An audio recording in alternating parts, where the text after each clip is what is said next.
As implicações psicológicas da doutrina da onisciência divina em contraste com as limitações humanas.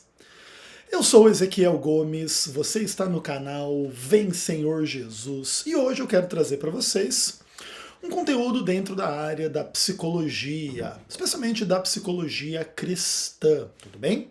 Eu vou dar uma lidinha aqui na página 145 do livro Fundamentos para o Cuidado da Alma, uma proposta de psicologia cristã, escrita por Eric Johnson, tudo bem? Se eu encontrar, eu vou colocar um link para a aquisição desse livro, se você quiser dar uma lida nele, tudo bem? Se eu esquecer, você me cobra nos comentários aí.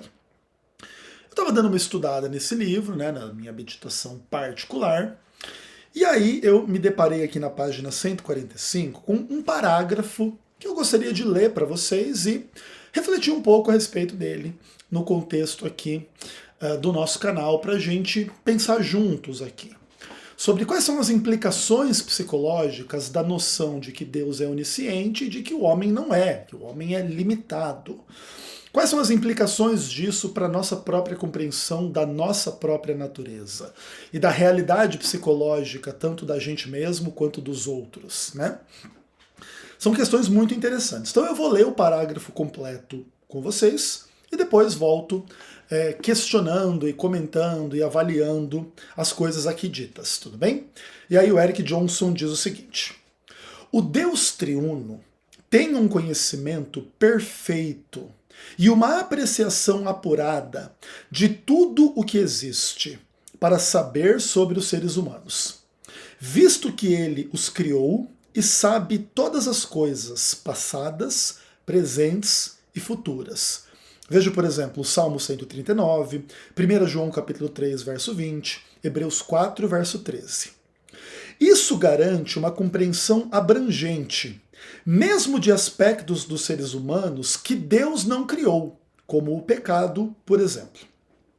Então, não podemos alvejar um alvo mais elevado em nosso conhecimento da natureza humana do que pensar sobre ela e avaliá-la da maneira como o Deus onisciente e emocionalmente perfeito o faz. Somos, é claro, incapazes de replicar aquele conhecimento e apreciação em sua totalidade, visto que carecemos dos pré-requisitos necessários da onisciência e das emoções perfeitas. Nenhuma criatura pode replicar o entendimento de Deus, visto que é dele só o entendimento abrangente e completo. No entanto, o ideal do entendimento e da apreciação singular e holística da natureza humana, análogos aos de Deus, poderia ser usado para guiar o empreendimento cristão da psicologia, mesmo se sabemos que os seres humanos vão ficar sempre aquém desse ideal. Deus criou a nossa mente e o nosso coração, de tal forma que podemos conhecer uma porção finita da realidade possível de ser conhecida e se importar com ela. E podemos então compartilhar o conhecimento e o amor de Deus. Existem então dois níveis de interpretação do nosso universo criado. Deus, que o interpreta de forma perfeita e absoluta, e o homem, que é sempre um reintérprete da interpretação de Deus. Bom, vamos esmiuçar o que esse cara está dizendo aqui, porque tem coisas muito interessantes nesse parágrafo. Primeiro de tudo, ele enfatiza a noção de que Deus tem um conhecimento perfeito. Deus é onisciente, Deus é todo sábio, né? Tem uma expressão bíblica que diz o único Deus sábio. Interessante. E Deus criou todas as coisas e ele conhece tudo a respeito de tudo o que existe, né? De tudo aquilo que ele criou. E aí o autor foca nos seres humanos. Então Deus nos criou e ele está consciente de tudo o que existe para se saber a respeito dos seres humanos, tanto de forma coletiva quanto de forma individual. Deus sabe tudo a respeito de tudo, sabe tudo a respeito de todos, né? Tanto no nível individual quanto no nível coletivo. E ele sabe todas essas coisas, não limitado por nenhum período de tempo. Ele sabe tudo da nossa perspectiva passada, presente ou futura. Tá? Isso é muito interessante também, né? Essa é uma ideia importante a respeito da noção da atemporalidade do conhecimento divino. Deus não precisa esperar uma coisa acontecer para conhecê-la. Inclusive, é o fato de conhecê-la antes que aconteça que lhe permite prever o futuro e profetizar, né? E uma das características bíblicas da palavra de Deus é exatamente isso, profetizar o futuro, porque isso espelha a qualidade, a característica divina de saber o futuro. Então Deus sabe todas as realidades a respeito de todas as coisas, todas as realidades a respeito de todos os seres humanos, todas as realidades a respeito de cada ser humano individualmente falando, em relação ao seu passado, ao seu presente e ao seu futuro. E isso garante com que Deus tenha uma compreensão abrangente das coisas. Então, por exemplo, se você perguntasse para Deus, Deus, quem é o Ezequiel Gomes? Deus não está limitado a responder essa pergunta ao falar de mim como um bebê, ou como uma criança, ou como um jovem, ou como um adulto, ou como um idoso. Inclusive, Deus sabe se eu vou ficar idoso ou não, ou se eu vou morrer antes disso, né? Por exemplo. Então, o fato de que Deus sabe tudo a meu respeito faz com que ele tenha uma compreensão abrangente. E Deus pode falar tudo a respeito do Ezequiel no útero da sua mãe, como criança, como bebê e tal, e em cada aspecto e cada momento da minha vida, e também da sua e também da vida de tudo e todos, né? De tudo que existe, de tudo que foi criado, de todos os seres humanos e tudo mais. E aí o autor do livro ele coloca que isso também envolve aspectos que Deus não criou diretamente, como o pecado, que já cria uma complexidade a mais na narrativa, mas que também não deve ser assim muito dificultosa. A onisciência de Deus, ela não implica que Deus é o responsável por tudo aquilo que ele sabe, até porque senão de fato Deus seria o responsável por todas as coisas. Então o fato de Deus saber que alguém um dia cometeria um estupro, um assassinato, uma corrupção, uma mentira, sei lá, qualquer tipo de pecado, tornaria Deus responsável, porque ele simplesmente sabe que tais coisas vão acontecer. O autor, aqui ele tenta escapar dessa perspectiva e ele diz que esses elementos, eles pertencem ao universo das escolhas que Deus deu às pessoas. Deus conhece essas escolhas e sabe o que vai acontecer, mas o responsável pela escolha é aquele que escolhe, e não Deus, que simplesmente sabe que aquele que escolhe vai escolher. Tudo bem? Deus não pode se tornar responsável por todas as coisas, como se fosse ele o autor de todas as coisas, por causa da sua onisciência. Tá bom? Pelo menos é um pouco a perspectiva aqui do autor, com a qual eu concordo, né? Eu não mantenho uma visão calvinista em relação ao exercício da soberania de Deus em função da sua onisciência e dos seus decretos e da sua eleição e da sua vontade, seja ela revelada ou secreta, conforme é o entendimento calvinista. Tudo bem? Aí ele diz assim, que em função dessa intuição sobre Deus, que Deus sabe tudo a respeito de todos e de cada um, nós devemos então estabelecer um alvo na nossa compreensão dos seres humanos e de nós mesmos. É entender as coisas tais quais Deus entende. Pelo menos esse deveria ser o objetivo e o ideal. Porque Deus, de fato, não se engana. Então, se Deus dissesse, olha, o Ezequiel foi uma criança assim ou assada em relação a aspectos XYZ do seu desenvolvimento, do seu amadurecimento, da sua experiência familiar, da sua experiência social, da sua experiência psicológica e tudo mais, Deus está correto na sua afirmação. E nós deveríamos almejar estarmos corretos nas nossas afirmações a respeito das pessoas e de nós mesmos e uns dos outros e de pessoas específicas. Pelo menos esse é o ideal, né?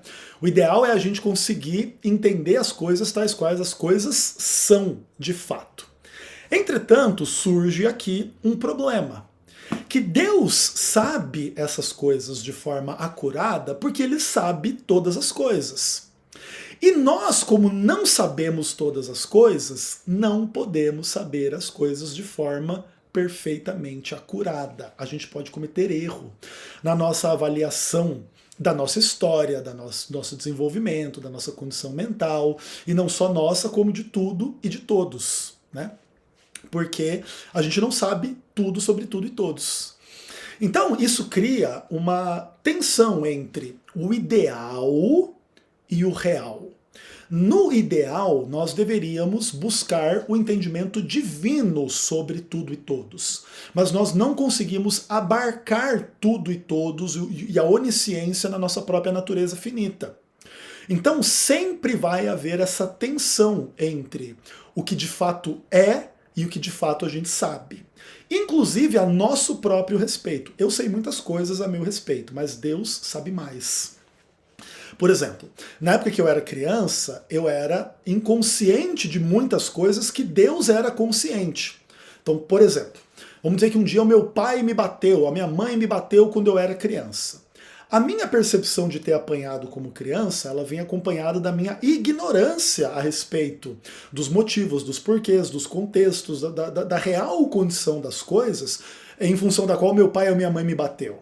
Mas Deus não tem essa inconsciência, Deus sabe. Então, por exemplo, se o meu pai me bateu com mais violência do que deveria, movido por sentimentos ruins e errados e etc., Deus sabe disso, eu talvez não saiba. Se meu pai me bateu menos do que deveria e me mimou e etc., Deus também sabe. Se aconteceu qualquer coisa, Deus sabe perfeitamente todas as coisas. A gente não sabe. A gente mal sabe o que acontece dentro da gente mesmo. Por exemplo, se você pedisse para eu lembrar tudo como foi o meu desenvolvimento como feto, como criança, como bebê, como adulto, sei lá o quê, eu não vou lembrar tudo, não vou saber tudo, não tenho consciência de todo esse processo. Até porque esse processo é absurdamente complexo e interessante. E a gente não tem noção real, como se estivesse de fora e sabendo e entendendo todas as coisas, sobre como que tudo é e funciona. Isso nem na nossa própria vida, muito menos na vida dos outros, né? Inclusive, isso cria um contexto interessante para a pergunta, né? Por que que as pessoas são do jeito que elas são? E nós não temos condições de responder essas perguntas, ainda que a gente consiga intuir algumas respostas que são plausíveis e potencialmente verdadeiras. Por exemplo, as pessoas são do jeito que são em função de características genéticas, de características assim da sua criação, do ambiente em que viveram, das coisas boas ou ruins que experimentaram, traumas e etc, etc, etc, fazem com que as pessoas no futuro ou no presente sejam ou se tornem aquilo que elas são ou se tornarão, né? E obviamente que toda essa história tem que ver com o que vai acontecer, ou com o que está acontecendo no presente ou no futuro. Intuir isso é verdade, né? Vamos dizer assim. É verdade que o fato de um dia meu pai e minha mãe ter transado e ter criado ali um feto dentro da barriga da minha mãe implica que hoje eu exista e estou gravando vídeo no YouTube aqui para bater um papo com vocês. Perfeito. Então, nesse aspecto, o passado explica o presente. E se eu for viver ainda algum tempo no futuro, esse futuro será explicado também em função desse passado. E desse presente também. Hoje eu tive o que comer, então eu não morri de fome, então eu existirei amanhã para gravar um outro vídeo amanhã. Então no futuro ainda haverá implicações daquilo que existia no passado e no presente. Mas, ainda que isso seja verdade, a gente possa afirmar então que as coisas aconteceram desta maneira, a gente não tem consciência absoluta sobre esse processo. Como ele aconteceu, por que ele aconteceu, o que minha mãe comia ou não comia durante a minha gravidez que fez com que eu me desenvolvesse assim e não assado. Quais são as características genéticas do meu pai e da minha mãe para que esse espermatozoide específico dele, com esse óvulo específico dela, gerasse ali um gameta e uma vida e eu me tornasse quem eu sou e não uma outra pessoa diferente do que eu sou. Inclusive, nesse aspecto, existem questões muito loucas a respeito disso, né? Por exemplo, na relação sexual que gerou a vida de cada um de nós, se as coisas tivessem sido minimamente diferentes do que foram, nós não existiríamos, tá? Pensa lá, o seu pai e a sua mãe, ou o meu pai e a minha mãe, eles estão transando. E aí, ali, está acontecendo, ali, etc, etc, vamos dizer que o homem ejaculasse dentro da mulher. Um segundo antes, ou um segundo depois do que de fato foi, a posição dos próprios espermatozoides dentro do líquido, né, do sêmen, etc e tal, já seria diferente e provavelmente um outro espermatozoide seria fecundado e não esse que foi você ou eu. Isso é fato, isso é verdade. Se as coisas fossem minimamente diferentes, nós não existiríamos. O que existiria era uma outra coisa. Vou dar um outro exemplo interessante em relação ao ato sexual. Vamos pensar que a minha mão aqui representa o canal vaginal e o meu dedo o pênis, tá? Vamos dizer que o pênis aqui está no canal vaginal, beleza. Se a ejaculação acontece com o pênis na entrada do canal vaginal, na metade ou no fundo, muda a ordem de todas as coisas. E muda o resultado final da criança que vai nascer depois desse negócio, entendeu? Então, a menor mudança mudaria todas as coisas. E nós não temos a menor noção real desse processo. A gente entende o geral, por exemplo, o que eu estou dizendo aqui é fato, tá? Se a ejaculação que deu origem à minha ou à vida de vocês tivesse sido diferente, nós não existiríamos. Isso é um fato. Mas Deus onisciente, ele não sabe só esse fato geral. Ele sabe que naquela ejaculação que gerou você, tinha 482.321.004 espermatozoides, na posição XYZ, balançando lá dentro. E foi entrado na condição tal. E se não tivesse sido assim, tivesse sido um segundo antes, teria sido assado e teria outra pessoa. Tipo, Deus sabe o específico. Por isso nós nunca vamos abarcar a realidade total como ela é, porque é tudo muito louco, é tudo muito cabuloso para que a vida exista do jeito que ela é. E esse elemento do espermatozoide, do sêmen dentro da mulher, ele é só um elemento dentre tantos outros, né, que fazem com que a gente exista e seja do jeito que é em relação a todas as coisas. E Deus onisciente sabe de tudo, e a gente sabe um pouco, mas não sabe tudo. Isso relativiza todas as nossas compreensões. Então, ainda que a gente tenha como objetivo saber a verdade a nosso próprio respeito e a respeito das pessoas, a gente tem uma limitação gigantesca no acesso à realidade. Por exemplo, se você perguntasse para mim, Ezequiel, como é que você está se sentindo? Aí eu dissesse para você assim, eu tô feliz, eu tô triste, eu tô bem, eu tô mal, qualquer coisa. A minha comunicação verbal a respeito do meu estado não representa que você entende o que de fato eu estou descrevendo como realidade do que é estar bem ou estar mal, ou estar feliz ou estar triste. Às vezes eu posso dizer que eu estou feliz e você imaginar que eu estou mais feliz do que eu estou, ou menos feliz do que eu estou, ou simplesmente feliz diferente do que de fato eu estou. Porque a palavra felicidade, ela comunica algo, a gente tem noção o que é estar feliz, pelo menos em geral, mas a gente não conhece o sentimento específico da pessoa que relata estar feliz ou estar triste ou qualquer outro tipo de sentimento. Por isso, nem mesmo a gente falar as coisas a nosso próprio respeito revela toda a verdade, porque as pessoas entendem diferente do que a gente quis dizer quando a gente usa as palavras. Eu posso dizer que eu estou feliz, mas você entendeu uma outra coisa. Ou felicidade para mim é uma coisa diferente de para você, entendeu? Então, as nossas questões humanas, a nossa experiência psicológica e a experiência psicológica de todo mundo ao nosso redor, ela é uma coisa absurdamente misteriosa, que só Deus sabe na sua totalidade. Quem a gente realmente é, como a gente realmente se sente, como que cada um realmente é e por que que a vida é do jeito que ela é. Então a gente tem que se limitar, quando a gente pensa a respeito dessas coisas, a uma compreensão geral e nunca a verdade última, objetiva, absoluta e inquestionável. Por isso, inclusive, os julgamentos humanos a respeito deles mesmos ou dos outros é sempre relativo. A gente nunca sabe a real. A gente só imagina, e a gente pode imaginar com mais ou menos propriedade, com base em algumas posturas, que a gente pode ser mais ou menos cuidadoso na hora de avaliar as coisas, mas a gente não sabe exatamente. E isso faz com que a gente seja mais humilde na hora de tentar entender e avaliar as coisas. Inclusive as nossas próprias coisas. Às vezes a gente pensa que a gente é melhor do que de fato a gente é. Às vezes a gente pensa que a gente é pior do que de fato a gente é. Às vezes a gente pensa que uma outra pessoa é melhor do que ela de fato é. Ou a gente pensa que ela é pior do que de fato ela é. Mas saber com exatidão quem é cada pessoa não é possível. Por isso, inclusive, Jesus vai falar do joio e do trigo dentro da igreja. E não dá para dividir, não dá para diferenciar, não dá para saber, porque nós teríamos que saber o que Deus sabe, inclusive o futuro, para identificar quem é joio e quem é trigo. Como a gente não sabe, a gente pode ter os nossos palpites. Pô, esse cara aqui é da igreja, tá comendo a mulher do outro. Esse cara acho que é joio, hein? Mas a gente não sabe se o cara vai se arrepender genuinamente e no final vai se revelar como trigo. Ou a gente pode ter a seguinte percepção: pô, esse cara aqui ele é fiel, não faz nada de errado, ele é um cara legal, ele é trigo. E no final você vai lá ver o coração do cara, é um inferno, é um descrente, é um cara errado e ruim, vai apostatar e ir pro inferno, e no final era joio. Porque a gente não sabe, a gente não julga, né?